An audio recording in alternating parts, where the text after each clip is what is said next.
What would happen if you decided to look inside you?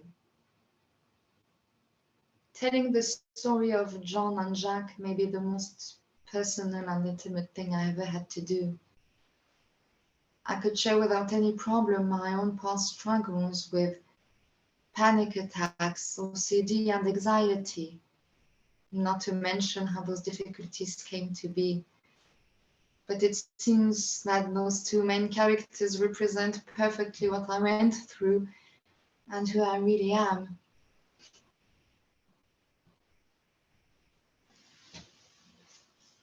Mm.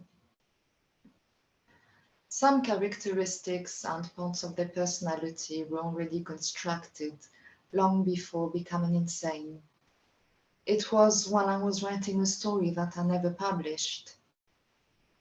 Then, after that, I had to find a story that made justice to them, to who they are. This was when I was beginning to love them. And believing that creators share a special relationship with their creation, that's what gives life to a story. Whether it is, I don't know, a movie, a novel, a painting, or whatever medium someone can use. To create is ultimately sharing. You're sharing feelings, opinions, but you're also sharing yourself. And sometimes that's hard to do. One big difference with loving someone that is part of your life versus loving characters that you have created is that no matter how exaggerated some of the characteristics can be, no matter how physically different from you they are, you will at a certain moment be put in front of a mirror. And in that mirror, you'll see every flawed inch of yourself. The view is so clear, it's scary. That's why I love thrillers and horror. For me, creating a scary story is like exercising yourself to feel free and become better. And of course, question yourself and others on a lot of topics that should be debated, even if that mirror makes you panic every time you're in front of it.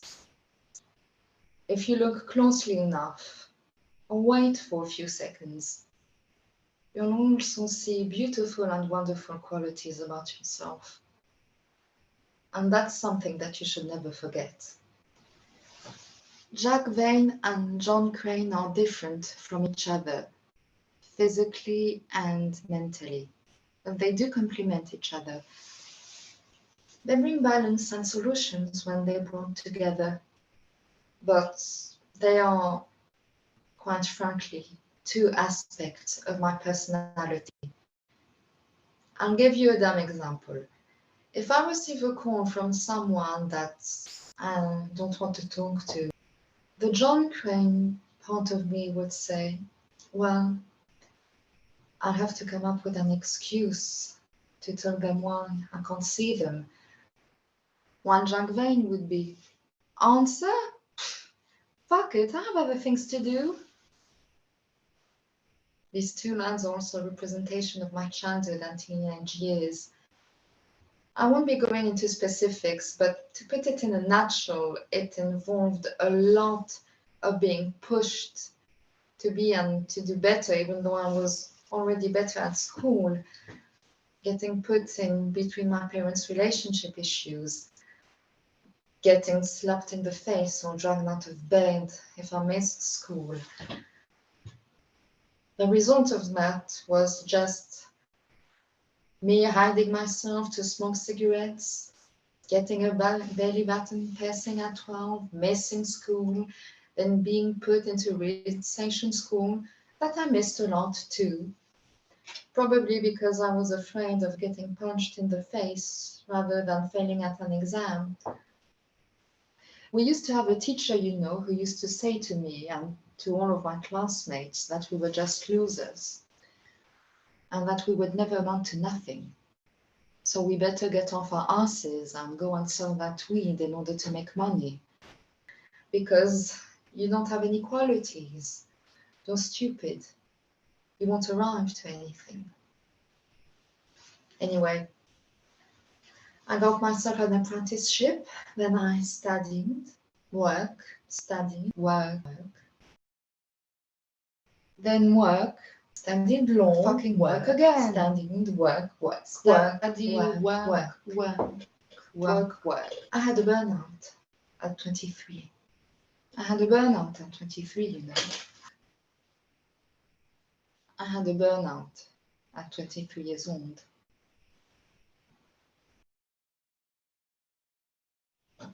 I had to bury 10 years of fear and anger.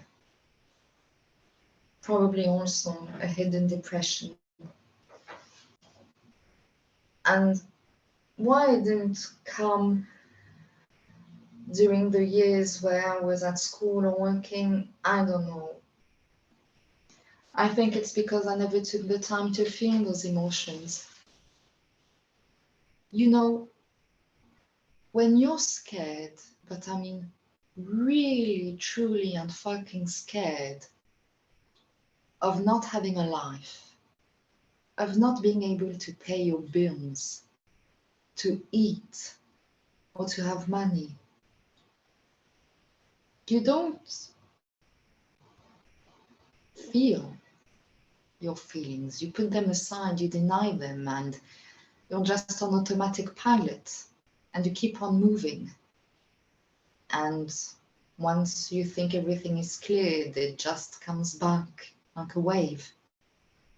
Not only me suffer from, but a lot of people suffer from that, denying themselves, denying their emotions. But I did have some amazing moments in my life too. And I will always remember them whenever some difficult past things come up. I learned a lot. And so, yeah, those painful years turned out to dissipate and become good years. Because there are also a lot of beautiful things that can come out from pain. So, yeah, my life is good. I feel good and content. Not to mention that me and my classmates got revenge from that son of a bitch teacher. One day we decided to fill our arms with toilet paper and decided to decorate his car. If you happen to walk a few meters away, I'm sure you'd think it would be a sort of new age modern art piece. So, what do I think of my characters and their story? Well, they're free now. They're yours. They're not mine anymore. They're ready to be liked, not liked, loved, not loved, understood, misunderstood, analyzed, judged. The question I ask myself is not what do I think of my characters, but what would my characters think of me if they knew I existed? I don't have an answer to that. I have no idea. Go figure.